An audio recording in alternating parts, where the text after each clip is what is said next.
بسم الله الرحمن الرحيم وبه نستعين أما بعد قال الله تعالى في القرآن المجيد فأعوذ بالله من الشيطان الرجيم بسم الله الرحمن الرحيم 8 أزواج من الضأن 2 ومن المعز 2 وقال في موضع آخر ومن الإبل 2 ومن البقر 2 صدق اللہ العظیم۔ میرے محترم بزرگوں اور بھائیوں، انشاءاللہ آج ہم آپ کے سامنے یہ بیان کریں گے کہ کن کن جانوروں کی قربانی کرنا جائز ہے اور ان جانوروں کی عمر کیا ہونی چاہیے اور کس کس جانور میں حصے دار شریک ہو سکتے ہیں۔ اللہ تبارک و تعالی نے اس آیت کریمہ کے اندر 8 جانوروں کا ذکر فرمایا ہے جن کی قربانی کرنا جائز ہے۔ اللہ تعالیٰ فرماتے ہیں کہ بکرا، بکری، بھیڑ، دمبا، گائے، بیل، اونٹ اور اونٹنی، ان 8 جانوروں کی قربانی کرنا جائز ہے، اور جو جانور ان کے قبیل سے ہو ان کی بھی قربانی کرنا جائز ہے، جیسا کہ گائے کی جن سے بھینس ہے، بھینسا ہے، ان کی قربانی کرنا بھی جائز ہے۔ دوسری چیز کہ ان جانوروں کی عمر کتنی ہونی چاہیے، اس کے بارے میں یہ تفصیل ہے کہ بکرا اور بکری، دمبا اور بھیڑ، ان کی عمر 1 سال ہونی چاہیے۔ گائے، بیل، بھینس، بھینسا، ان کی عمر 2 سال ہونی چاہیے۔ اونٹ اور اونٹنی، ان کی عمر 5 سال ہونی چاہیے۔ اگر ان کی عمر کم ہے تو قربانی کرنا جائز نہیں، مگر دمبا اور بھیڑ کے اندر اگر وہ اتنا موٹا ہو، اتنا فربا ہو کہ جس کے دیکھنے سے معلوم ہو کہ 1 سال کا ہے تو اس کی قربانی کرنا جائز ہے۔ صحیح مسلم میں امام مسلم نے حضرت جابر بن عبداللہ کی روایت نقل کی ہے۔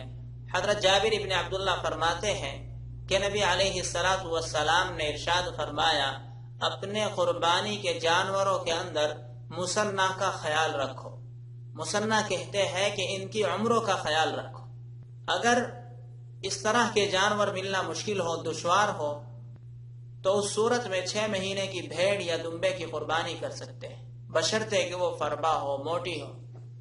اس حدیث میں نبی علیہ السلام نے جانوروں کی عمر کا خاص خیال رکھنے کا ارشاد فرمایا کہ اپنے جانوروں کو دیکھو کہ ان کی عمر اتنی ہوئی ہے یا نہیں۔ اگر ان کی عمر اتنی ہو گئی کہ جس سے قربانی جائز ہو تو قربانی کرو، اگر 1 دن 2 دن بھی کم ہے تو ان کی قربانی جائز نہیں۔ تیسری بات، کس کس جانور میں حصے دار شریک ہو سکتے ہیں۔ گائے، بھینس، اسی طرح اونٹ اور اونٹنی، ان کے اندر حصے دار شریک ہو سکتے ہیں، اور حصے دار 7 شریک ہو سکتے ہیں، 7 سے زیادہ شریک نہیں ہو سکتے۔ حضرت جابر کی روایت ہے جس کو امام مسلم علیہ الرحمہ نے بیان کیا ہے، وہ فرماتے ہیں کہ اللہ کے نبی علیہ السلام کے ساتھ ہم نے حج کا احرام باندھا تو آپ علیہ السلام نے فرمایا، گائے اور اونٹ 7 آدمیوں کی طرف سے ہیں۔ دوسری حدیث بھی حضرت جابر بن عبداللہ کی ہے جس کو امام مسلم نے بیان فرمایا۔ حضرت جابر بن عبداللہ فرماتے ہیں کہ ہم نے نبی علیہ السلام کے ساتھ حدیبیہ میں قربانی کی تو اس وقت نبی علیہ السلام نے ارشاد فرمایا، گائے اور اونٹ 7 آدمیوں کی طرف سے ہیں۔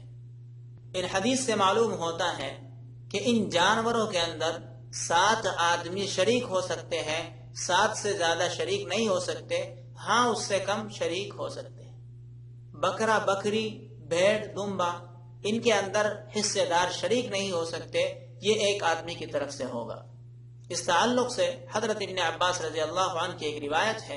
حضرت ابن عباس رضی اللہ عنہ فرماتے ہیں، نبی علیہ السلام کی خدمت میں ایک آدمی آئے اور انہوں نے عرض کیا، اے اللہ کے نبی، مجھ پر بڑا جانور یعنی گائے، اونٹ واجب ہو گیا اور مجھے کوئی بڑا جانور بھی نہیں مل رہا ہے، مجھے اس طرح کا جانور نہیں مل رہا ہے کہ جس کی میں قربانی کروں۔ تو آپ علیہ السلام نے اس کو فرمایا کہ 7 بکریاں خرید کر ان کی قربانی کر دو۔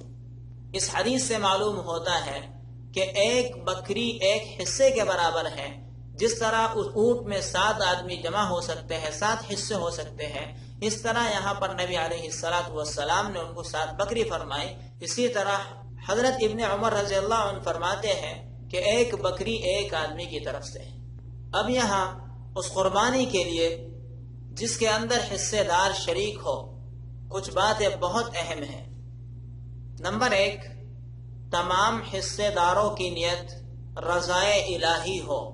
کسی کی بھی نیت گوشت کھانے کی نہ ہو، گوشت کو فروخت کرنے کی نہ ہو، گوشت کو بیچنے کی نہ ہو۔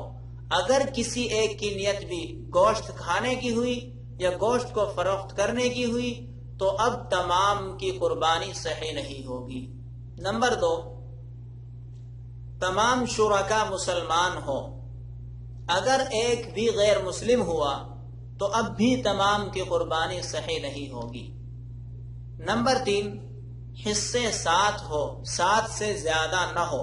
اگر حصے 8 ہو گئے، 8 سے زیادہ ہو گئے، تب بھی کسی کی طرف سے قربانی صحیح نہیں ہو۔